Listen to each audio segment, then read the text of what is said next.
తాకట్లో ఉన్న మీ బంగారాన్ని విడిపించి ఆ రోజు ఆన్లైన్ రేటుకి కొంటాం. Sharma gold company. నమస్కారం అండి, సుమన్ టీవీకి స్వాగతం. నేను గీతాంజలి. శ్రీ పరాభవనామ సంవత్సర ఉగాది. చాలామంది ఉగాది అనగానే మా రాశి ఫలితాలు ఎలా ఉన్నాయి, జాతకం ఎలా ఉండబోతోంది, ఈ సంవత్సరం బాగుందా లేదా, ఆదాయం ఎంత, వ్యయం ఉంటుందా, గౌరవాలు ఉంటాయా, అవమానాలు ఉంటాయా, దాన్ని బట్టే మనం డిసైడ్ అయిపోతాం కదా. అందరికీ ఇదే కుతూహలం ఉంటుంది తెలుసుకోవాలని. అందులో భాగంగానే ఇవాళ మనం మాట్లాడబోతున్నాము ప్రముఖ జ్యోతిష్య వాస్తు పండితులు ప్రొఫెసర్ డాక్టర్ ముల్లపూడి సత్యనారాయణ గురువు గారు. వారితో మాట్లాడి ఈ పరాభవనామ సంవత్సర రాశి ఫలితాల గురించి తెలుసుకుందాం. అలాగే ముందుగా గ్రహస్థితి ఎలా ఉందో కూడా తెలుసుకుందాం. గురుగారు నమస్కారం అండి. నమస్కారం మా గీతాంజలి మేడం గారు. గురుగారు, మరి శ్రీ పరాభవనామ సంవత్సరం ఉగాది శుభాకాంక్షలు మీకు.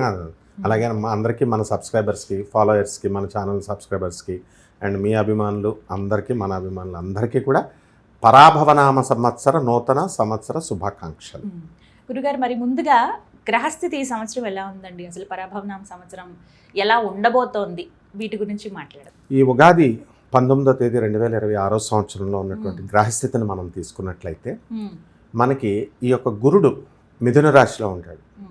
ఆ తర్వాత ఈ పంచగ్రహ కూటమి ఉన్నటువంటి రాహు, రవి, కుజ, బుధ, శుక్రులలో రవి శుక్రులు ఇద్దరూ కూడా వాళ్ళు మీనరాశిలోకి వెళ్ళిపోతారు. రాహువు ఇక బుధుడు వీళ్ళు మిగిలిపోతారనమాట. శని వక్రించి మనకి మీనరాశిలో ఉంటాడు, మిగతా గ్రహాలు ఇక్కడ ఉండిపోతాయి. ఆ తర్వాత కేతువు సింహరాశిలో ఉంటాడు.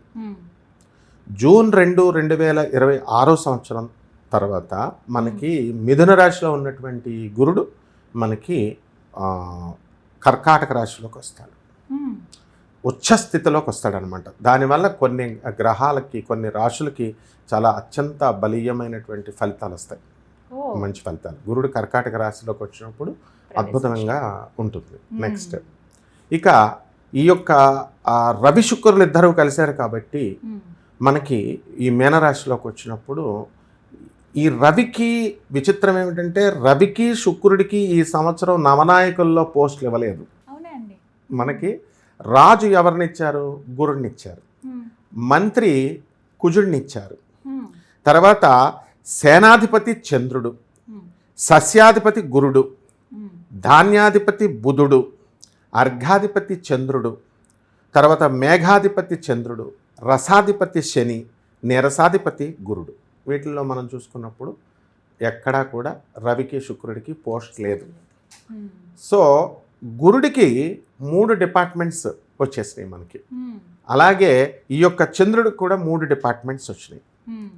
అంటే ఇరిగేషన్ డిపార్ట్మెంట్, ఫారెస్ట్రీ, అలా 3 ఎలాగైతే ఇస్తారో అట్లా పోర్ట్ఫోలియోస్. అయితే ఇక్కడ విచిత్రం ఏంటంటే, మంత్రి ఎప్పుడు కూడా నిదానంగా ఉండాలా, బ్రాహ్మణై ఉండాలా, రాజు ఎప్పుడు క్షత్రియుడిగా యుద్ధం చేద్దాం అన్నట్టు ఉండాలి. కానీ ఈ సంవత్సరం రివర్స్ అనమాట. రాజేమో గురుడు బ్రాహ్మణుడు అయ్యాడు, నిదానం నిదానం, రిలాక్స్ రిలాక్స్ అంటూ ఉంటాడు.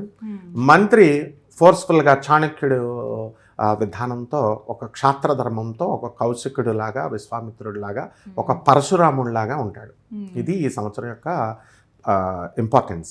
అండ్ నెక్స్ట్ ఇది ఈ పేరులోనే ఉంది పరాభవనామ సంవత్సరం. ఇది 1966లో వచ్చిందమ్మా. అప్పుడు ఆ సంవత్సరం వాళ్ళని కనుక మనం చూసుకున్నట్లయితే వివిధ వర్గాలలో వాళ్ళంతా కూడా వెళ్ళినప్పటికీ కూడా కాస్త పాపం వాళ్ళ లైఫ్లో మిగతా సంవత్సరాలలో పుట్టినటువంటి వాళ్ళకంటే కూడా కొంచెం పరాభవాలు ఎక్కువ అనుభవించారు. ఆ పేరు డెఫినెట్గా ఉంటాయి. అంటే ఈ సంవత్సరంలో పుట్టే వాళ్ళకి అవనివ్వండి, ఈ సంవత్సరంలో కొన్ని రాశుల వాళ్ళకి అపజయాలు, పరాభవాలు, అవమానాలు. అండ్ దాన్ని మనం స్పోర్టివ్గా తీసుకోవాలా అండ్ పాజిటివ్గా తీసుకోవాలా. Look only at the brighter side of the fact or the person అన్నారు.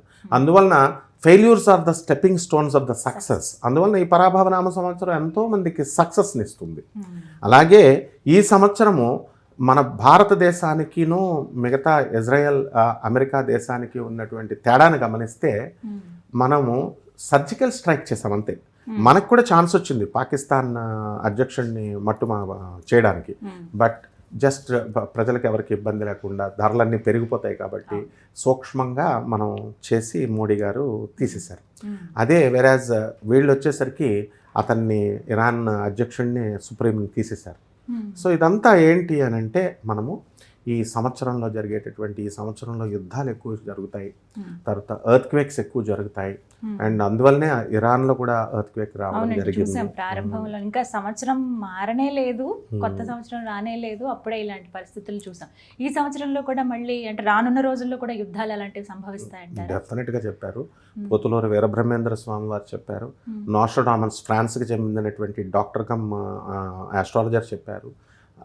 తర్వాత వంగా బాబా, ఆమె బల్గేరియన్ ఆస్ట్రాలజర్, ఆమె చెప్పారు 2026 నుంచి శని వక్రించి మీనరాశిలోకి వచ్చిన తర్వాత నుంచి మనకి డెఫినెట్గా ఈ యొక్క సైకిల్ జరుగుతుంది అన్నారు. యుద్ధాలు, ఎర్త్ క్వేక్స్ అండ్ అగ్ని ప్రమాదాలు కూడా జరుగుతాయి. తర్వాత వాల్కనోస్, సముద్రంలో అల్లకల్లాలు, ఇవన్నీ కూడా కామన్. అండ్ నెక్స్ట్ శని మేషరాశిలోకి వచ్చిన తర్వాత యుద్ధాలు అనేటటువంటివి క్లియర్గా చెప్పబడి ఉన్నాయి. అండ్ శని వృషభ రాశిలోకి వచ్చినప్పుడు అంటే ఆఫ్టర్ 22.5 years అట్లా అప్పుడు ఏమో జరుగుతుందంటే ఈస్ట్ అస్సాంలో ఉన్నటువంటి గౌహతి, ఈస్టర్న్ ఇండియా నుంచి మనకి ఈశాన్య దేశాలు అంటాం కదా, నార్త్ ఈస్ట్ దేశాలు, అక్కడి నుంచి మనకి కొన్ని కరోనా లాంటి వైరస్లు వస్తాయి అని క్లియర్గా చెప్పబడి ఉంది. మ్యుటేషన్స్ చెందుతున్నాయి ఇప్పుడు వ్యాధులు. కరోనా లాగా డ్రాస్టిక్గా కాకపోయినా మ్యుటేషన్స్ చెంది కొన్ని వైరస్లు వస్తాయి. అండ్ ఆనందనామ సంవత్సరము శని మిథున రాశిలోకి వచ్చినప్పుడు యుగధర్మం మారుతుంది అన్నారు. అంటే సత్యయుగ ధర్మాలు వస్తాయి. మనుషుల ఆలోచనలో ఇప్పటికే చూడండి ఎందుకు ఈ యుద్ధాలు, కరోనా వచ్చిన తర్వాత విపరీతమైన భక్తి పెరిగింది, ఆధ్యాత్మికం వైరాగ్యంలోకి వెళ్ళిపోయారు చాలా మంది. భక్తి ఉంది, వైరాగ్యం కూడా చూస్తున్నాం. డెఫినెట్గా ఆ విధంగా అందరూ ఏమనుకుంటారంటే కలియుగాంతం వచ్చేస్తుందంటే మొత్తం వీళ్ళంతా చచ్చిపోతారేమో అనుకుంటున్నారు. అట్లా కాకుండా యుగధర్మం మారుతుంది, చేంజ్ వచ్చి మెంటాలిటీ చేంజ్ అయ్యి ధర్మబద్ధులు అవుతారు. అయితే అదొక 2-3 ఏళ్లలోనే చూస్తాం మనము. ఒక ఈ సైకిల్లో మనం ఒక 4-5 yearsలో వచ్చేసరికి 2034కి వచ్చేసరికి మానవుడు చాలా గొప్ప మహనీయుడు అవుతాడమ్మా. అందువలన మానవుడు సత్యధర్మ లక్షణాలను కలిగి ధర్మాత్మలుగా ఉంటారు. ఆ విధంగా ఈ యొక్క నూతన ఈ సంవత్సరం పంటలు అవి బాగుంటాయండి? ఎలా ఉండబోతుంది? చాలా బాగుంటుంది. ఎందువలనంటే ధాన్యాధిపతి బుధుడయ్యాడు, ధాన్యం బ్రహ్మాండంగా పండిస్తారు. అండ్ మెయిన్ వర్షాలు, మేఘాధిపతి అయినటువంటి ఈ యొక్క చంద్రుడు సేనాధిపత్యం ఇచ్చారు, మేఘాధిపత్యం ఇచ్చారు. అండ్ ఇంకొకటి మేఘాధిపత్యము అర్ఘాధిపత్యం ఇచ్చారు. సో అబండెంట్ వర్షాలు వస్తాయి, బ్రహ్మాండమైన వర్షాలు, సస్యశ్యామలంగా పంటలు పండుతాయి. అండ్ లాస్ట్ ఇయర్ కూడా మనకు బాగానే పడ్డట్టు కిందే లెక్క. ఒక్కొక్క సంవత్సరానికి ఒక్కొక్కటి బాగా కలిసి వస్తుందని మాట్లాడతారు. మరి ఈ సంవత్సరం, ఈ పరాభవనామ సంవత్సరంలో ఏవి బాగా కలిసి వస్తాయండి?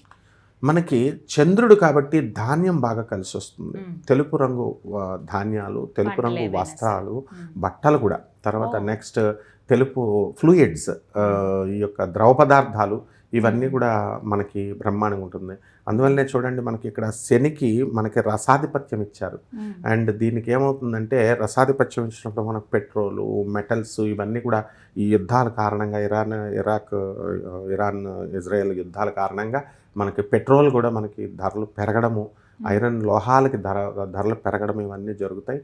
బంగారం తాత్కాలికంగా మనకి ఒక కాన్స్టెంట్గా ఉంటుంది, మరీ ఎక్కువగా పెరిగిపోతుంది. లైట్ గా 2 లక్షలు దాటేస్తుంది అనేది భ్రమ. ఎందువల్లంటే ఇప్పుడు వెండి పెరుగుతుంది, ఇత్తడి పొత్తడిలాగా ఉంటుందని పోతులూరు వీరబ్రహ్మేంద్ర స్వాముల వారు చెప్పారు. అంటే అది గెయిన్ చేస్తుంది. ఇప్పుడు ఆల్రెడీ మనకి ప్లాటినం ఉంది, అండ్ డెఫినెట్గా ఆల్టర్నేటివ్ మనకి ఈ సిల్వర్ కూడా పెరుగుతోంది. అండ్ నెక్స్ట్ ఇంకొకటి వచ్చింది ఫుల్లరిన్ అని ఉంది మనకి. Fullerene is a very strong metal అనమాట, 1000 times stronger than iron and 100 times costlier than gold. ఆ బావులు అవన్నీ కూడా మైన్స్ పడ్డాయి మనకి. రాయలసీమలో కూడా బంగారపు మైన్స్ పడ్డాయి, కేజీఎఫ్ లాగా.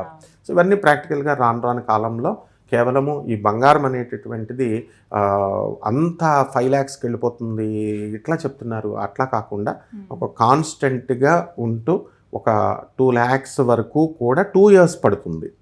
సో నెక్స్ట్ ఉగాది వచ్చేంత వరకు కూడా స్లో రీచ్ ఉంటుంది. కాబట్టి ఆరోగ్యపరంగా ఎలా ఉంటుందండి ఈ సంవత్సరం? ఆరోగ్యపరంగా మనకి చంద్రుడు మంత్రి, రాజు గురుడై ఉన్నాడు, బ్రహ్మాండమైనటువంటి ఆరోగ్యం ఉంటుంది అందరికీ కూడా. ఎప్పుడైతే మనకి ఈ యొక్క ఒబిసిటీ ఉన్నటువంటి వాళ్ళు, లేకపోతే కిడ్నీస్ ప్రాబ్లం ఉన్నటువంటి వాళ్ళు, వీళ్ళందరూ కూడా గురుడు రాజు అయి ఉన్నాడు కాబట్టి గురు పరిపాలనలో ఉంది కాబట్టి లివర్ ప్రాబ్లమ్స్ కూడా తగ్గిపోతాయమ్మా. అండ్ డెఫినెట్గా ఇప్పుడున్నటువంటి నూతన రీసెర్చ్ జరుగుతోంది. అండ్ టెక్నాలజికల్గా కూడా మనకి కొత్త కొత్త మెడిసిన్స్ వస్తున్నాయి, వ్యాక్సిన్స్ వస్తున్నాయి. అండ్ శుక్రయానం మీదకి మనం వెళ్ళిపోతున్నాము టెక్నాలజికల్గా 2028కి. సో ఆ హెల్త్లో కూడా మనకి కొత్త కొత్త రోబోటిక్ సర్జరీస్ ఇలాంటివన్నీ కూడా వచ్చేసినాయి. సో అడ్వాన్స్మెంట్ అనేటటువంటిది ఆర్టిఫిషియల్ ఇంటెలిజెన్స్ వచ్చేసింది. మనుషులు కూడా ఉండాల్సిన అవసరం లేదు. దానివల్ల మనకి ఆర్టిఫిషియల్ ఇంటెలిజెన్స్ రోబోట్సే సర్జరీ చేయడము, ఆ తర్వాత సాఫ్ట్వేర్ వాళ్ళకి కొంచెం ప్రాబ్లమ్స్ వచ్చినా ఇతరులకు వచ్చినా, బట్ డెఫినెట్గా ఎంత ఆర్టిఫిషియల్ ఇంటెలిజెన్స్ ఉన్నా హ్యూమన్ పవర్ అవసరం ఉంటుంది. సో అందరూ భయపడుతున్నట్టుగా ఉద్యోగాలకి భంగం కలుగుతుందని భయపడాల్సినటువంటి అవసరం లేదు.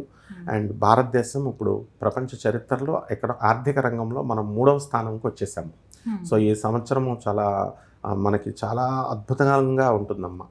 రైట్. సో ఓవరాల్గా ఈ సంవత్సరం అయితే బాగుంటుందని అన్నారు. చాలా బాగుంటుంది. చాలా సంతోషం. చక్కగా వివరించారండి. ధన్యవాదాలు గురువు గారు. ధన్యవాదాలమ్మా.